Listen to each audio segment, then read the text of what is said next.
Alright, so since my previous year planning, which looked like this, was such a great success for me personally, I made this winter a new year planning. So let's look at the timeline of the next upcoming year, 2026, and who knows beyond. So this was the previous year planning, loads of symbolism, loads of symbols that incarnate in literal symbols, expressing themselves in the world, like this tree, like the fountain, like the ship, like this house, etc., etc. This is the next upcoming year. It's the year of 2026, which is number according to the science of numerology, which I applied to my life because I found it to be a great tool to synchronize into this reality. It's number 1. It's actually number 10. But according to the science of numerology, you do 1 plus 0, which is 1. If it would be 11, it would be 1 plus 1, so that makes number 2. So the archetypical number representing this year is 1. Wow, number 1. That is a number with loads of fire, intention, action, activity. It is going from the source, which is 0, to 1. It is initiation, it's differentiation, it's going from stillness, from potential to action. The year has a lot of potential to sustain an active mindset. So that also synchronized with the element fire. You have the 4 elements: fire, water, air, and earth, and you have ether, which is potential, which in symbology is represented by this symbol. It's this star. These are the symbols for the elements: fire, water. This is the ether, which all these elements come from. This is air, and this is earth. Now, a fire year, a lot of fire, a lot of yang energy. So that means that a lot of yang energy is present in the world. So we have to, or I want to, I plan to also create a lot of water energy to heal and to be ready for this active year, to have the potential and the energy to get enough sleep, etc., etc. Because just by doing whatever you do, this active energy is already going to be very present in everyday life. 2025 was a year of the snake, according to the astrological principle of the Chinese, which are known for their very well adapted and integrated culture of all these astrological and numerological and mythological principles into everyday life, which is why it is such an interesting culture, right? So now 2026 is the year of the horse, the fire horse. Fire horse 2026. Right, this is a little note that I wrote for myself for the next year. But this is what it is all about. I made this timeline in the midst of winter, in a very dark time when I was situated in Russia. And you see a lot of things going on. And how I start to interpret such an image is just by looking and interpreting what do I see. Whenever I make such an illustration, I balance on the fine line of my subconscious and my conscious. So I let images and symbols rise to my conscious. Sometimes I don't know what the image means. Sometimes I already do know kind of what the image or the symbol means. But I don't spend any time trying to interpret it. I just keep on working, and then more and more and more comes to me. And the page is filled like that. So we start here, and this is, you see, this is on the Kremlin. This is the church, the beautiful church in the center of Moscow. And here we see the house of Baba Yaga. When I was in Moscow, I did a lot of research into this mythological story of Baba Yaga. And what do we see here? I don't know exactly what this is. This is like some sort of character or something. And then we see some trees here because Baba Yaga is often situated in the forest. Here we see a sunrise, a lot of sun fire energy, and we see a character sitting on a horse with a stick in his hand, and fire is blowing out of that stick. Another stick or a spear or some sort of energy line is going down and piercing this dragon, which is accompanied by a skull. Underneath the surface, in the earth, right? Here we see also roots. These roots, they originate from this character. They go down and we see all these white characters, which I interpret to be souls, either of past lives or of my family line, my ancestors, or maybe they're souls that have to be incarnated yet, something like that. So this is the earth. Underneath the earth here again we see roots coming from somewhere like here, and then this character with the horse, they continue and they go, and here we see two pyramids and a yurt, some sort of yurt or a temazcal, which is a sweat lodge ceremony place, and again this symbol for the ether, but then in the color red. And the color red is of course connected to the element of fire, but also connected to the element of the chakras. And we see a sun here, a sun that's encapsulating this. We see three birds and a castle, and on this castle there's the phoenix sign, and on top of the castle there's a fountain which is spitting out its creative water energy, because water represents creative energy, also emotion and motion. Here we see a big star, which might be the northern star, and it shines towards this place where there's a lot of smoke with also a lot of colors coming from this dragon. Wow, a lot of things going on here. These dots, they are the moon. So these are the moon cycles of the year, which are just put out there. Maybe there is a structure to it, maybe there's an actual, or maybe not, it doesn't matter. Here we see 7 characters, 1, 2, 3, 4, 5, 6, or 6 characters, I think actually, 6 characters.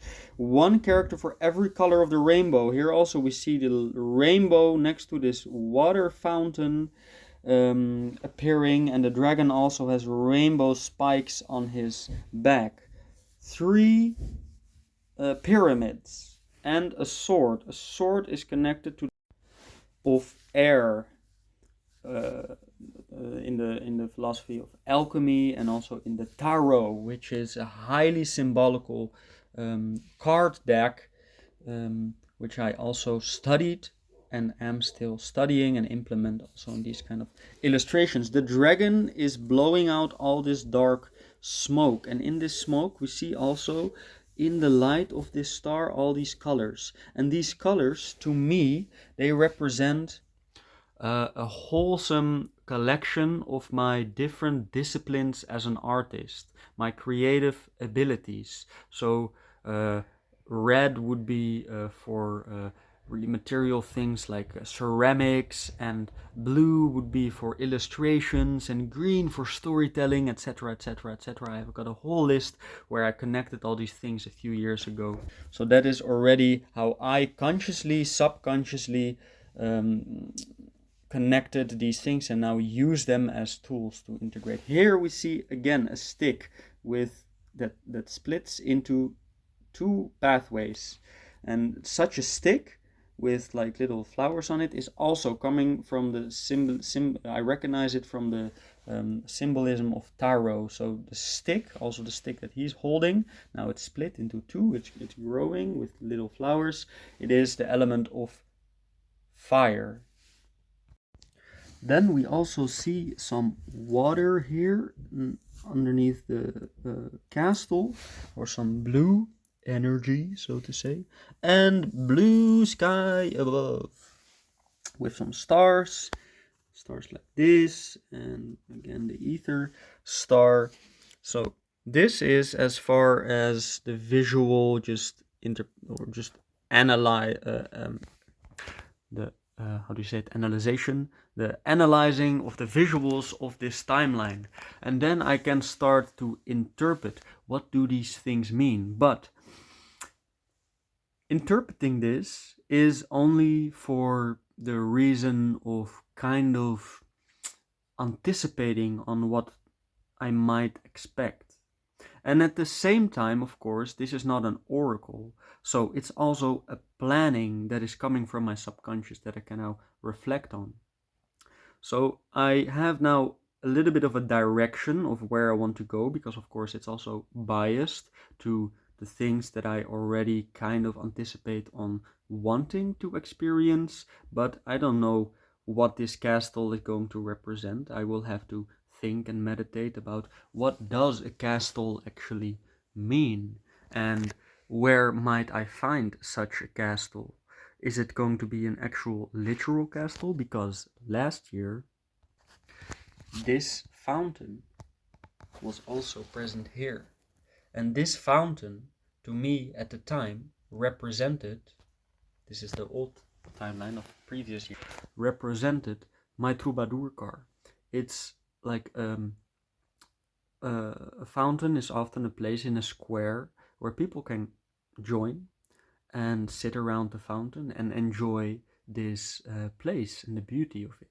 But then, in a metaphorical sense, the water is creative energy. So I imagined my troubadour car becoming like a portable fountain that can situate in squares and places within city or villages, where then people can gather and experience some sort of common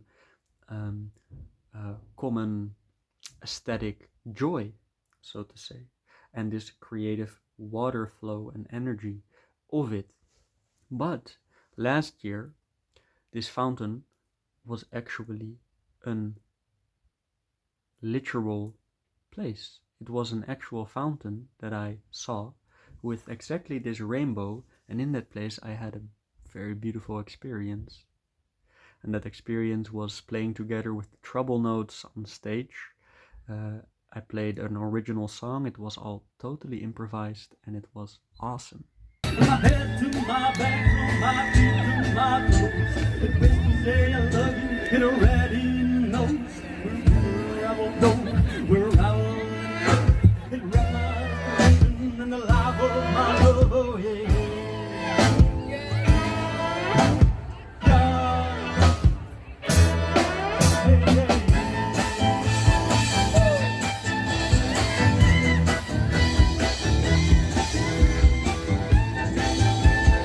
And this opened up for me my ability to imagine myself in different contexts, in different situations, in different places, implementing my creative ability to enrich the experience of life with others, so to say. So who knows, maybe the castle is a literal castle that I might find myself going to or visiting.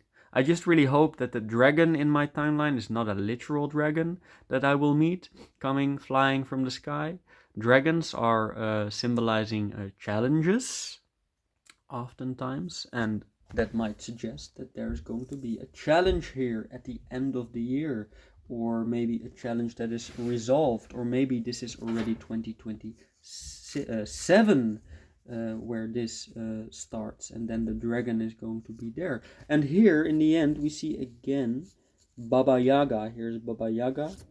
Oh, actually the little figurine, this is Baba Yaga in her flying thing, and this is her home, and this is also Baba Yaga that is standing here actually. So Baba Yaga is going to be a theme that is going to start and end this year. And here there's this sword, as I said, and you see these little things. The sword is lying down. It's a little bit crooked sword, but it doesn't matter. So these little dots, to me they suggest that it's going to be something that I find.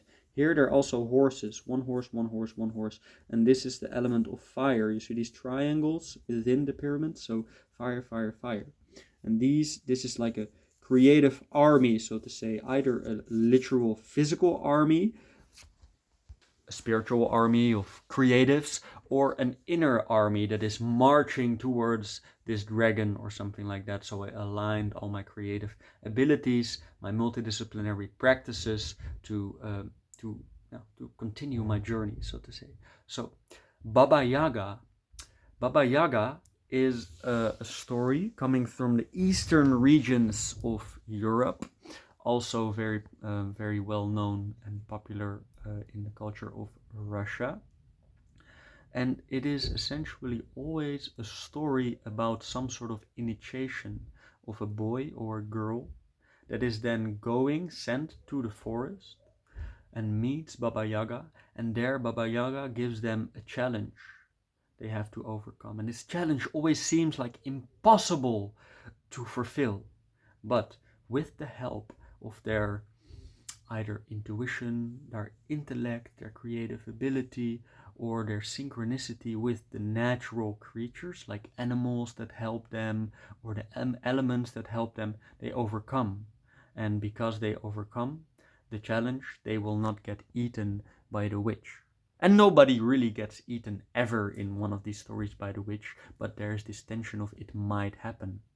So that's what the story is always about. So to me, this story might be about some sort of initiation, next step in this year of 10, the year of number 10. Now, let's get into the tarot symbology of number 10. This is the tarot deck that I use, and this is the card number 10. So previous year was number 9 in the sequence of cards, and this is the Hermit. So you see the Hermit standing on top of the mountain with a stick and a star. He's looking down and looking back, because whenever you look to the left, it is always looking back. Whenever you go to the right, it is going to the front, continuing your journey. So whenever there's in a movie, for example, an antagonist or protagonist that continues their journey, they always go from, let me see, mirror image, I think from left to right. They go from left to right, because we read like that. We read from left to right, so that is progress. And whenever they go back from their journey, they go from right to left, they go home. So this character is looking, now it was mirror image, so better to this. Looking to the left, so they're reflecting. So this is the Hermit. It's all about integration, reflection, and they conquered the challenge of the mountain. They are on top of the mountain. It's the end of a cycle, number 9, before we start with number 1 again, which is also number 10.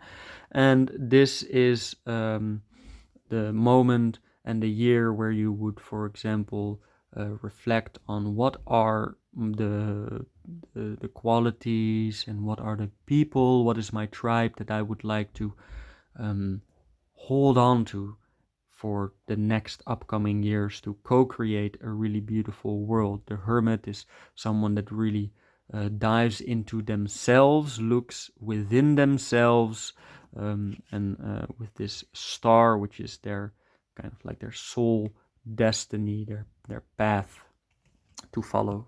Now, number 10 is the Wheel of Fortune.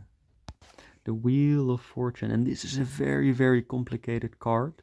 And I looked at the video of Paul Chek, which I highly recommend if you are spending your time in the winter, which is something I really highly recommend, to introspect, to reflect, to take it a little bit slow for you to initiate new things and plant your seeds in spring. In the new year change, from 2025 to 2026, every single year, the 1st of January, everyone starts with New Year resolutions, new plans, new this, new. But just the energy in the world around you is not made for this type of initiations. There's no energy in the air, really. The trees are asleep, the bees are asleep, the animals are asleep. The energy in the air is very low. Not a lot of energy to embody or soak up like the energy of the sun, which gets people in very high positive moods, and then you can bounce off each other with inspiration, with interaction. So in the winter, it's consider to be not really a good idea to start and initiate new things in the 1st of January. It should be carried over to spring. And February, March is also whenever the Chinese New Year starts. They understand how it actually works. So, a lot of symbolism from this card, which you can learn all about in this video of Paul Chek, because he is a master in mythology and dream stories. But what I find interesting is these characters represent the 4 elements in the corners: water, fire, air, and earth. The bull is earth, this is air, this is fire, and this is water, I believe. We see a snake, we see thought, we see this wheel with letters, which all symbolize a lot of different things, and we see a Sphinx. And the Sphinx kind of links back to these pyramids, which is a funny relation. I didn't know about the fact that this card would be about the next upcoming year, a very strong guiding tool, but still I drew these pyramids. So there's a recurring theme here, which is beautiful. Always really nice to see synchronicities and see how life is going to reveal those synchronicities in the upcoming year. So I'm very excited to keep this timeline and reflect next year again on how it went. Maybe it was a timeline of more than 1 year, but I have a feeling that it might be just about this year. So let's see. All the love, all the essence, and thank you for your presence.